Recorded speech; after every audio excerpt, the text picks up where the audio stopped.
नमस्कार दोस्तों, मेरा नाम है डॉक्टर भाविनी और मैं बात कर रही हूँ दीर्घायु आयुर्वेदिक पंचकर्मा सेंटर से। सबसे पहले तो happy international women's day to all of you.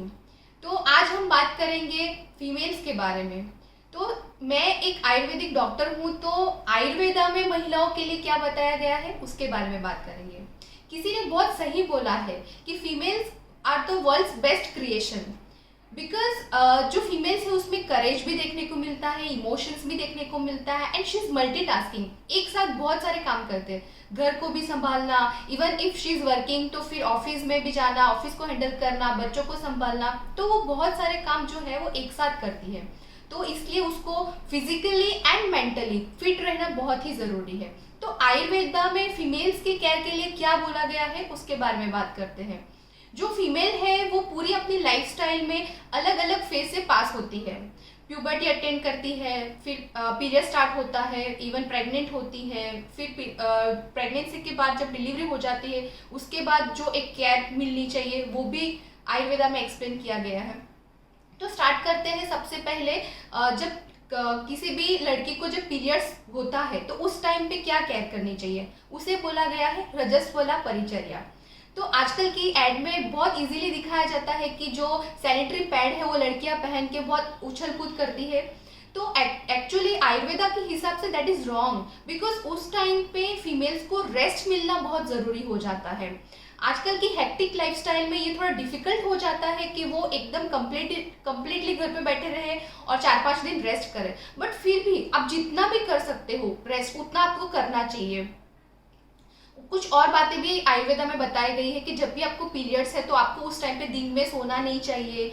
Even जो पहले के जमाने में ऐसा होता था कि जब भी पीरियड्स लेडीज को होता है तो वो खाना नहीं बनाते थे। वाई? बिकॉज उस टाइम पे रेस्ट की जरूरत होती है, जो बॉडी है वो डिटॉक्सिफाई हो रही है।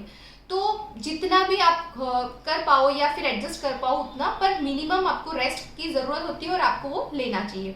अब नेक्स्ट स्टेज जो आता है वो है गर्भिणी परिचर्या, यानी कि जब लेडी कंसीव करती है और प्रेग्नेंट होती है तो उस टाइम पे भी उसको स्पेसिफिक केयर जो है वो मिलनी चाहिए। उसको आयुर्वेदा में गर्भिणी परिचर्या बोला गया है। मतलब उस टाइम पे उसको क्या खाना चाहिए, उसको कौन सा फूड लेना चाहिए, कौन सी दवाइयाँ लेनी चाहिए।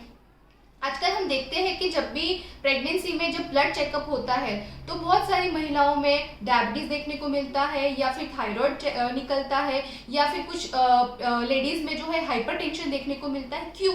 बिकॉज जो आजकल की जो लाइफस्टाइल है वो बहुत सेडेंट्री लाइफस्टाइल है, जंक फूड लोग ज़्यादा लेते हैं।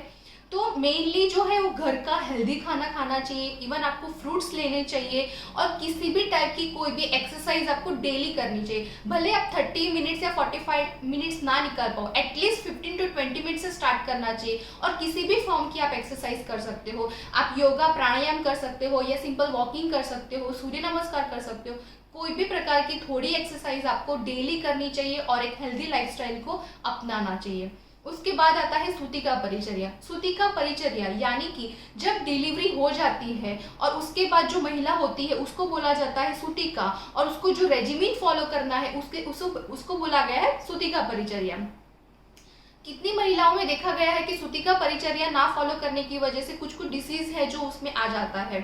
हमने अपनी जो प्रैक्टिस है उसमें बहुत सारे केसेस में देखा है कि जो सूतिका परिचर्या नहीं फॉलो करते हैं उनको बाद में आर्थराइटिस की प्रॉब्लम ज़्यादा देखने को मिलती है, या फिर हेडेक जो है वो देखने को मिलता है। क्योंकि उस टाइम पे अगर आप जो परिचर्या बोलेंगे, फॉर एग्जाम्पल कान में कॉटन डालना या फिर सॉक्स पहनना, ज़्यादा AC का यूज़ नहीं करना चाहिए, डायरेक्ट हवा के कॉन्टेक्ट में नहीं आना चाहिए। तो अगर आप ये चीज़ें नहीं फॉलो करते तो की वजह से वात प्रकोप हो सकता है और आपको ये सब जो डिसीज है वो भी आने के चांसेस रहते हैं। जब आपका पीरियड्स खत्म हो जाते हैं और आप मेनोपॉज अटेंड करते हो तो उस टाइम पे भी बहुत सारा मूड फ्लक्चुएशन देखने को मिलता है और बॉडी में जो डिजनरेशन है वो स्टार्ट हो जाता है। तो उसके लिए भी आप शिरोधारा ले सकते हो जो आपको मेंटली रिलैक्स करता है। एंड डिजनरेशन के लिए जो आपको सप्लीमेंट है आयुर्वेद में जो बताया गया है अस्थि पोषक द्रव्य, वो आपको लेना चाहिए, जैसे कि गुड़ूची है या फिर अस्थि पोषक है या फिर कुछ पंचकर्म प्रोसीजर है वो भी आप ले सकते हैं। तो अगर एक फीमेल हेल्दी रहेगी तो पूरा परिवार हेल्दी रहेगा, क्योंकि अगर वो फीमेल हेल्दी है तो अपने परिवार को ऑटोमेटिक हेल्दी रखेगी, तो पूरा वर्ल्ड हेल्दी रहेगा। तो उसके लिए एक फीमेल को हेल्दी रहना बहुत ही जरूरी है। तो अगर एक फीमेल हेल्दी एंड हैप्पी है तो पूरा वर्ल्ड हेल्दी एंड हैप्पी है। एंड लास्ट में again happy international women's day to all of you. Thank you.